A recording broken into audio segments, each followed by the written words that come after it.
Don't be ridiculous. Why would we waste money on your debutante ball when you don't even try to look presentable? Mom's words cut through me like a knife as I stood in our living room, my hands trembling at my sides. My twin sister Vanessa sat smugly on the couch, already flipping through designer gown catalogs for her own upcoming celebration. But it's my 16th birthday too, I protested, my voice smaller than I intended. We're twins. It's supposed to be for both of us. Isabella, my father sighed, not even looking up from his newspaper. Be reasonable. These events are about making connections, finding suitable matches. It's just a matter of investment. Paying for yours would be a waste of money. I fought back tears as my mother nodded in agreement. Vanessa is the pretty one, sweetheart. Well, you have other qualities. You should understand the difference by now. My name is Isabella Murder, and at 16 I learned exactly where I stood in my family's hierarchy. While my twin sister Vanessa was groomed to be the family beauty, destined for a strategic marriage to elevate our middle-class status, I was the afterthought, the plain one who needed to be realistic about her prospects. We weren't wealthy, but my parents were determined to invest every spare dollar into Vanessa's social debut. I wanted what any teenage girl wanted, to feel valued, to be treated as an equal, especially by my own parents. But standing between me and that simple desire was the unwavering belief that beauty was the only currency worth having in a woman. My parents had decided long ago which daughter was the better investment, and no amount of academic achievement or character development on my part seemed to change their calculation. That night, I locked myself in the bathroom we shared and stared at my reflection. Vanessa and I were identical in many ways, same chestnut hair, same hazel eyes, same heart-shaped face. But somewhere along the way, my parents had convinced everyone, including themselves, that subtle differences made her the pretty twin and me the smart one, as if we couldn't possibly be both. When I emerged an hour later, I overheard my parents in their bedroom, their voices carrying through the thin walls of our modest Minneapolis home. We should start looking at college options for Isabella, my father was saying. Something practical, affordable. Agreed, my mother replied. We'll need to save everything else for Vanessa's wedding fund. With the right introduction at her debut, who knows? She might not even need college. I pressed my back against the wall, a chill running through me. This wasn't just about a birthday party. They were plotting our entire futures along the same divided lines, and the gap between our paths was far wider than I had realized. The disparity in how my parents treated Vanessa and me wasn't new, though it had become more pronounced as we approached adulthood. Looking back, the signs were always there.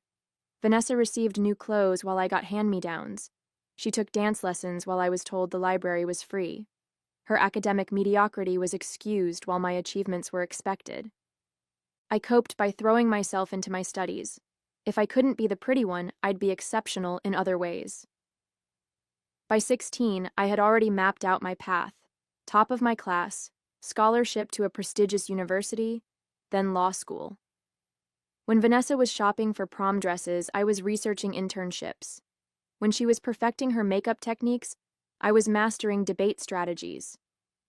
Our parents saw my academic focus as appropriate for someone with my limitations, never realizing it was born from necessity, rather than natural inclination. They didn't see how I stayed awake until midnight studying, how I saved my lunch money to buy used textbooks, or how I volunteered at the local courthouse to build my resume.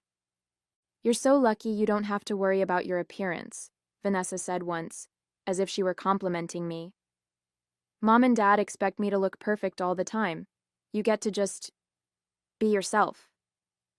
Her words revealed how completely she had bought into their narrative. In her mind, our parents' favoritism was a burden to her, not a privilege.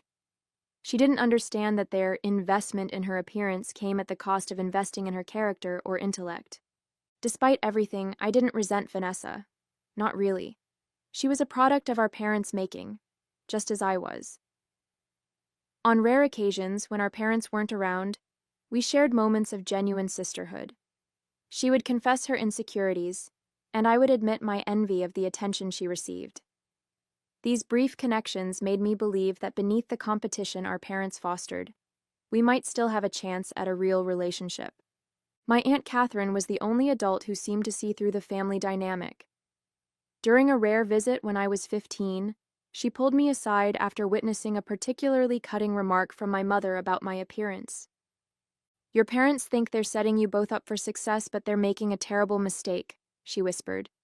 "Beauty fades, Isabella.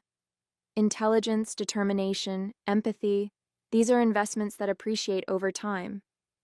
Her words had sustained me through the hardest days, but as the preparations for Vanessa's debutante ball consumed our household, even Aunt Catherine's wisdom felt like cold comfort. Still, I clung to it, hoping that somewhere down the line my parents would realize what they had done to both of us. The night of Vanessa's debutante ball arrived in a flurry of tulle and perfume. My parents had spared no expense. The venue was the Grand Hotel Ballroom. The guest list included the city's most influential families, and Vanessa's dress alone cost more than my entire college application fees combined. "Isabella, make yourself useful and help your sister with her hair," my mother called, barely glancing at me as she fussed with Vanessa's makeup. I dutifully took the curling iron, meeting my sister's eyes in the mirror. For a moment, I thought I saw a flicker of discomfort there, but it vanished as quickly as it had appeared. "You'll come to the ball, right?" Vanessa asked, her voice unusually soft. Before I could answer, my mother cut in. "Isabella will be helping the catering staff. We need someone to keep an eye on things, and it's good experience for her. Real-world skills." My hands froze mid-curl. "What? I thought I was attending as a guest." Mom's laugh was light and dismissive. "Don't be silly. These events are expensive enough with one daughter participating. Besides, the Hendersons' son will be there. He's Yale-bound, perfect for networking for your college applications." The realization hit me like a physical blow. I wasn't just being denied my own celebration. I was being relegated to the role of servant at my twins. I had accepted not having my own debutante ball, had made peace with wearing a simple dress from the department store rather than a custom gown, had even rehearsed a toast celebrating my sister. But this was humiliation designed to reinforce the hierarchy. "I'm not going to work as a server at my own sister's party," I said, setting down the curling iron. "Don't make a scene," my father warned, appearing in the doorway. "We've already told the catering manager you'll be there. They've adjusted their staffing accordingly." "You did this without even asking me?" "It's not like you had other plans," my mother replied, "and the experience will look good on your resume." I looked to Vanessa for support, but she averted her eyes, suddenly fascinated by her manicure. Her silence was the final betrayal. I left without another word, retreating to my bedroom where I sat on the edge of my bed, trembling with a mixture of anger and hurt. Through the wall, I could hear the continued preparations, the excited chatter, the compliments, the last-minute adjustments.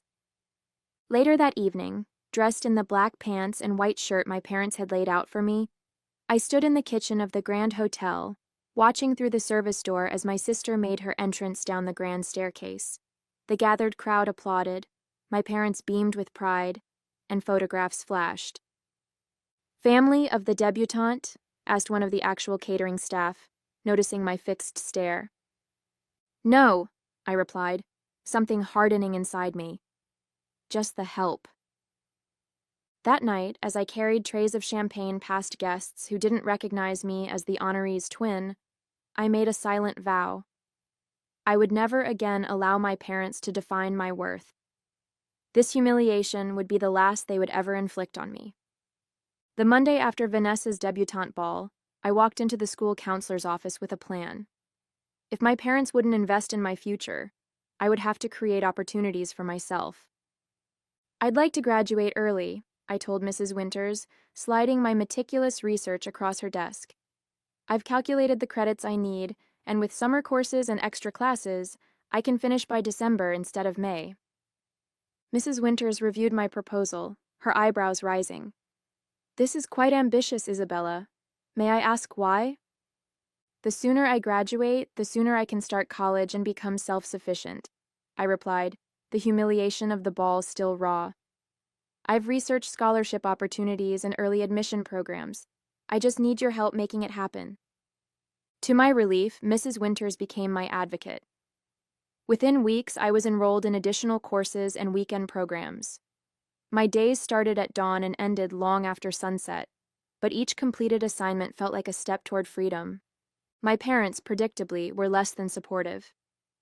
"This is unnecessary," my father argued when I explained my new schedule. "You're pushing yourself too hard. No one expects you to compete with your sister's social success." "I'm not competing with Vanessa," I replied evenly. "I'm securing my future."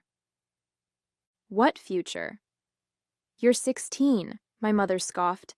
"Your father and I have already discussed your college options. There's a nice state school that would be perfectly adequate for someone with your practical outlook." "I'm applying to top-tier universities," I stated firmly, "and I'm going to get in." My mother exchanged a look with my father, a mixture of amusement and pity. "With what money, Isabella? Those schools cost a fortune, and we've been clear about our financial priorities." "I'll get scholarships," I said, refusing to back down. "I've already been in contact with several programs." "And if you don't?" my father challenged. "We've allocated our savings for Vanessa's future. You've always been the practical one. Be practical now." Their united front was infuriating, but not surprising. What I hadn't expected was Vanessa's reaction when she found me researching application fees late one night. "They'll never let you do it, you know," she said, leaning against my doorframe. "They have everything planned out already. You're supposed to go to community college, then transfer somewhere cheap and respectable. Nothing flashy." I looked up from my laptop. "Is that what they've told you?" "Among other things," she shrugged. "They need to save money for my wedding, for when I meet the right guy. That's the big investment now that the ball is over." The casual way she revealed their long-term discrimination made my stomach turn. "And what about your education?" I asked. "Oh, I'll take some classes," she replied dismissively. "Maybe interior design or something fun. Nothing intense like what you want to do." For a moment, I felt a flash of sympathy for Vanessa. She was as much a prisoner of their expectations as I was, just in a gilded cage rather than a plain one. My early graduation plan faced another setback when I returned home one day to find my school acceptance letter package, carefully hidden in my underwear drawer, spread open on the kitchen table. My mother sat there, her lips pressed into a thin line. "Harvard, Yale, Columbia," she read, her voice cold. "These application fees alone could buy Vanessa's prom dress. You spent your savings on this fantasy?" "It's not a fantasy," I said, trying to keep my voice steady. "I have the grades, the test scores, the extracurriculars." "What you don't have is our permission," my father interrupted, entering the kitchen. "Or our financial support. This ends now, Isabella." I'd expected resistance, but not sabotage. As I gathered my dismantled future from the table, I realized I had underestimated how determined they were to keep me in my assigned place. What I had thought was mere favoritism was actually something more insidious. They weren't just building Vanessa up. They were actively holding me down. The day my acceptance letters arrived, I wasn't home to receive them. I'd begun staying late at school, using the library computers to check application portals daily. When I saw "Congratulations" on the Harvard portal, I nearly collapsed in the quiet study area. Full scholarship. The words blurred through my tears. I printed the acceptance letter and tucked it carefully into my backpack, along with similar letters from Yale and Columbia, all with substantial financial aid packages. The validation was overwhelming after years of being told I wasn't worth the investment. I had a decision to make. Part of me wanted to rush home and wave the letters in my parents' faces, proof that their assessment of my worth had been wrong all along, but experience had taught me caution. I needed a plan that wouldn't give them a chance to sabotage me again. That evening, I stopped by Aunt Catherine's apartment. "I knew you could do it," she said, embracing me after reading the letters.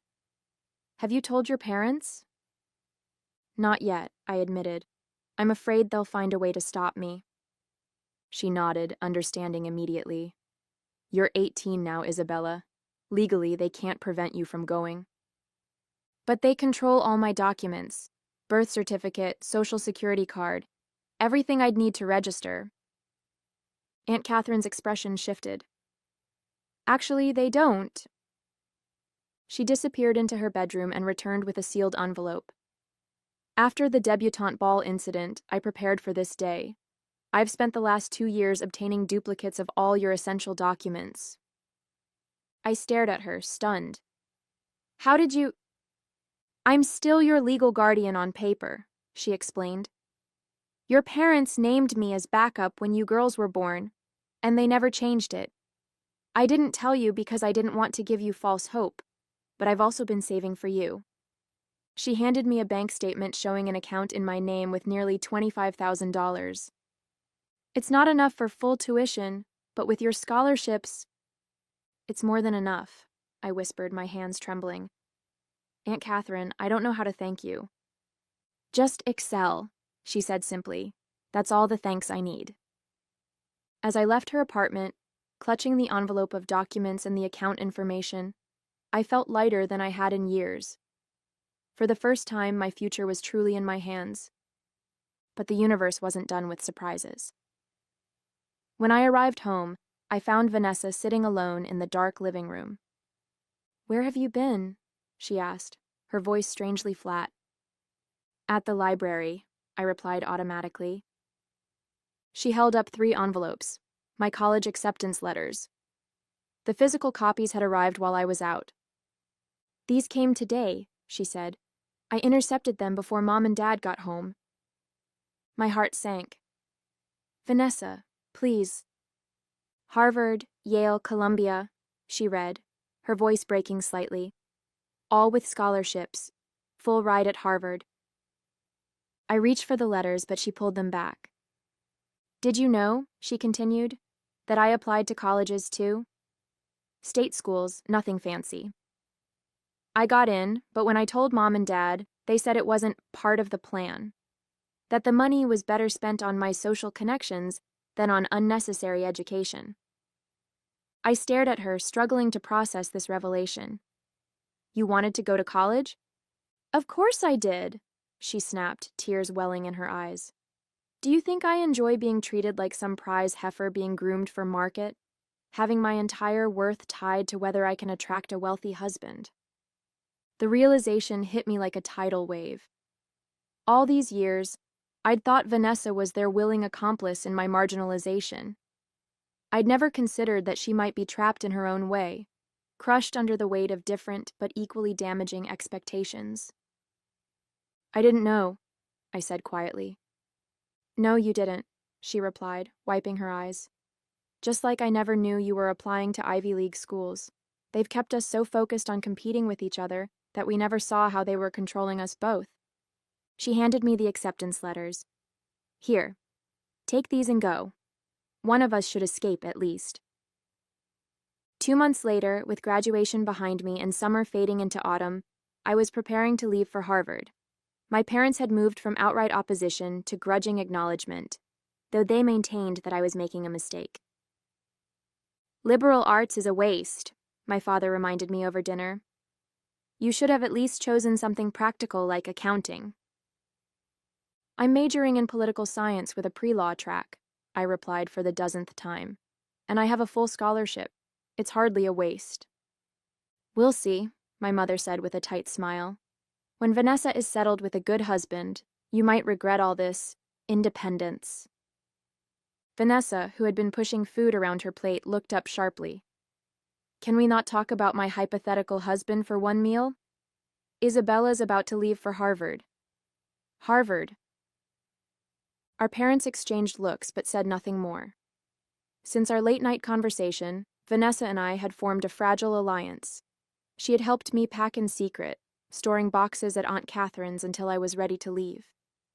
In return, I'd been researching how she might pursue education later, perhaps after she turned 21, and had more legal control over her life. The night before my departure, as I finished packing my remaining belongings, my father knocked on my bedroom door. We need to discuss finances, he said, sitting on the edge of my bed without invitation. My scholarship covers tuition, room, and board, I replied warily. Aunt Catherine's helping with books and living expenses. Yes, well, about that, he began, his expression shifting to the one he used for serious financial discussions. Your mother and I have been thinking. Now that you're going to this fancy school, you'll have connections to important people. It would be good for you to maintain ties with the family. I waited, sensing the real purpose of this conversation approaching. We've invested a lot in you over the years, he continued. Your upbringing, your education through high school. It's only fair that once you're established, you help support the family in return, especially your sister. I stared at him, incredulous. Are you asking me to pay you back for raising me? Not immediately, he clarified, as if that made it better. But down the line, when you're working as a lawyer, we expect you to contribute.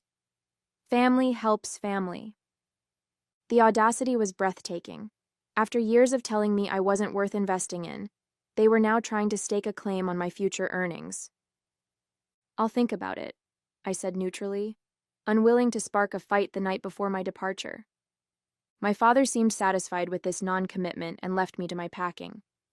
As soon as he was gone, I texted Vanessa. Need to talk. Meet at Catherine's tomorrow before I leave.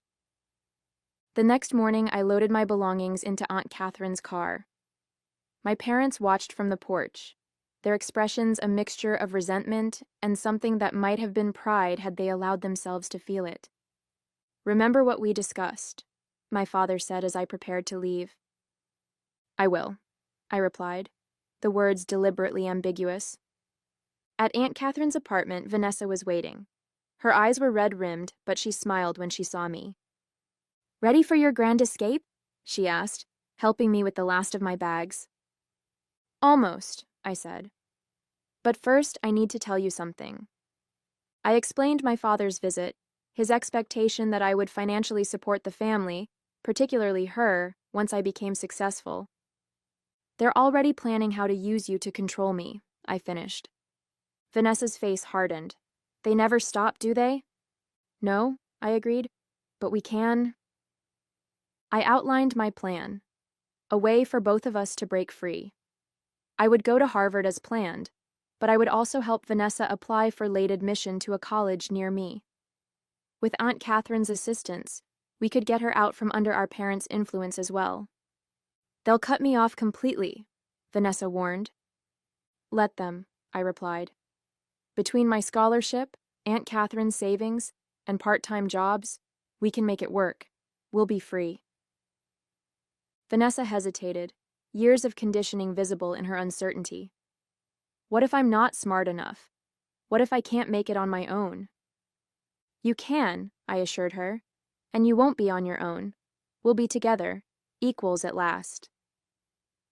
As we finalized our plan, a complication arose that we hadn't anticipated. My phone buzzed with a text from my mother. Your father and I are coming to Boston with you. We've booked a hotel for the week. We want to see where our investment is going. I showed the message to Vanessa and Aunt Catherine. They're going to try to establish a foothold, Aunt Catherine warned. Make connections at Harvard, ingratiate themselves with your professors and classmates. They'll turn your achievement into their social currency. She was right, and it threatened everything. Not just my fresh start, but Vanessa's potential escape as well. The moment called for decisive action, but with my departure just hours away, our carefully constructed plan seemed suddenly fragile, teetering on the edge of collapse. 10 years passed in a blur of achievement and growth. I graduated from Harvard with honors, completed law school at Columbia, and secured a position at Preston and Associates, one of Minneapolis's most prestigious law firms. At 36, I had made partner, the youngest in the firm's history. Vanessa's path had been rockier.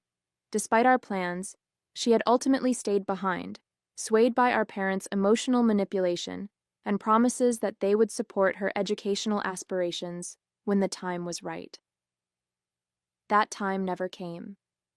Instead, she entered a series of relationships with men our parents deemed promising, each ending in disappointment. Now she was a single mother of 2 children from different fathers, living in our parents' basement.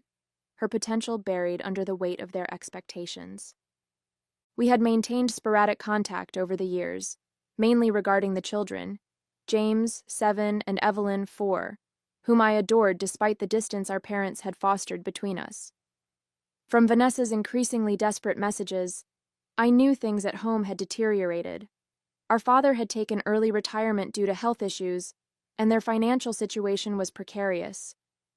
I wasn't surprised when my assistant announced unexpected visitors one Tuesday afternoon. Mr. and Mrs. Murder are here to see you. They don't have an appointment, but they insist it's urgent. I took a deep breath, straightened my designer suit, and nodded. Send them in. They entered my corner office with the tentative steps of people in unfamiliar territory. My mother's carefully applied makeup couldn't hide the stress lines around her eyes. My father, once imposing, now leaned heavily on a cane, his confidence diminished with his health. Isabella, my mother began, attempting warmth. You look successful. I am, I confirmed, not offering them seats. What brings you here after all this time? My father cleared his throat. We need your help. The medical bills, the mortgage. We're facing bankruptcy. Vanessa can't work with the children, and we thought, given your position now. I studied them for a long moment, memories of their countless rejections, from the debutante ball to their dismissal of my academic achievements, flooding back with crystal clarity. I don't think so, I replied calmly. You know, it's just a matter of investment. It would be a waste of money. The color drained from my mother's face as her own words returned to haunt her. My father's hands trembled on his cane. That was different, he protested weakly. We were trying to be realistic about your prospects. And I'm being realistic about yours, I replied. You made it clear that family is about investment, not unconditional support. By your own metric, you're a poor investment now. But Vanessa and the children, my mother pleaded. Surely you don't want them to suffer. I moved to the window, looking out at the Minneapolis skyline. That's interesting. You never worried about my suffering. A heavy silence filled the office. 20 years of disparate treatment hung between us, undeniable in its impact. I turned back to face them. While you were spending thousands on Vanessa's gowns and cosmetic procedures, I was investing in my education. While you were parading her before potential husbands, I was building a career. The difference is that my investments yielded returns, and yours didn't. My father's shoulders slumped. We made mistakes, he admitted. But we're still your parents. Biology doesn't entitle you to the fruits of my labor, I said evenly. Especially when you actively tried to prevent me from achieving success. I walked to my desk and pressed the intercom. Patricia, please bring in the documents I prepared earlier. My assistant entered with a folder, which I took and opened deliberately. I won't be giving you money directly, I announced. Instead, I've established educational trust funds for James and Evelyn. I've also arranged for Vanessa to receive vocational training if she chooses. The children will have security and Vanessa will have opportunity. The one thing you never truly gave either of us. I handed them the documents. True parenting means developing a child's character and abilities, not just exploiting their appearance or achievements for your benefit. You failed us both, just in different ways. As they left my office, visibly shaken, I felt no triumph, only the quiet satisfaction of having finally broken the cycle. Through the window, I watched them shuffle to their modest car, their dreams of financial rescue shattered. Later that evening, I called Vanessa. They came to see you, didn't they? She asked immediately. Yes, I confirmed. I didn't give them what they wanted, but I've made arrangements for you and the children. Real opportunities, not empty promises. There was a long pause before she replied, her voice thick with emotion. Thank you for not forgetting about us. About me. Never, I promised. We were both their daughters, even if they couldn't see our equal worth. As we talked into the night, rebuilding the bridge between us, I understood that the real investment had been the one I made in myself, not just financially, but in preserving my integrity and compassion despite everything. That was a return no balance sheet could ever quantify.